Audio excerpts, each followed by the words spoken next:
আল্লাহরে চিনতেছেন? আলোচনার বিষয় কি? আসুন আমাদের রবকে চিনি। তিনি হলেন আর রহমান, তিনি হলেন আর রাহিম। তার দয়ার কোনো শেষ নাই, তার মায়ার কোনো শেষ নাই। বনি ইসরাইলের এক লোক 500 বছর আল্লাহর ইবাদত করেছে। কয় বছর? কোথায় জানেন? সাগরের মাঝখানে এক পাহাড়। ওই পাহাড়ের উপরে বসে 500 বছর টানা আল্লাহর ইবাদত। দিনে আর রাতে একবার করে নিচে নামতেন। সেখানে আল্লাহ তাআলা পাথরের ভেতর থেকে তার জন্য মিঠা পানির ব্যবস্থা করে দিয়েছেন। আর একটা ডালিম গাছের ব্যবস্থা করে দিয়েছেন। সকালে নামলে একটা টসটসে ডালিম, রাতে নামলে টসটসে ডালিম। এগুলো খেয়ে খেয়ে 500 বছর সে আল্লাহর ইবাদত করেছে। আর সে আল্লাহর কাছে বলেছে, আল্লাহ আমি যখন মারা যাব সেজদারত অবস্থায় যেন মারা যাই।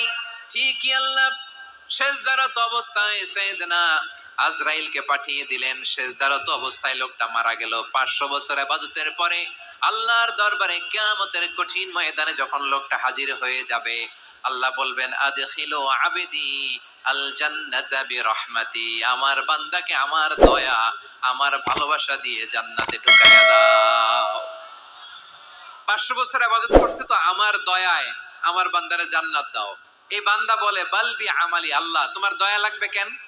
আমি আমার আমল দিয়ে জান্নাতে যেতে চাই। কি দিয়ে? কথা বুঝে নাই বোধহয়। আল্লাহর এই বান্দা কি দিয়ে জান্নাতে ঢুকতে চায়? আমল দিয়ে। আল্লাহ বলছে আমার দয়ায় আমার বান্দারা জান্নাতে নিয়ে যাও। ফেরেশতারা এ বলে আল্লাহ তোমার দয়া লাগবে কেন? সেজদা তো কম দেই নাই, জিকির করতে করতে 500 বছর শেষ করে দিলাম, আবার তোমার দয়া লাগবে? আমি তো আমার আমলেই জান্নাতে যেতে পারি। আল্লাহ বলবেন তাই, ঠিক আছে, আমি চাইলাম দয়া দিয়ে জান্নাত দিব, তুমি চাইলে আমল দিয়ে ঢুকবা, ঠিক আছে, তোমার আমল আর আমার যে দয়া দুইটার একটু মাপ দেই। তোমার 500 বছরের ইবাদত এক পাল্লায় রাখো।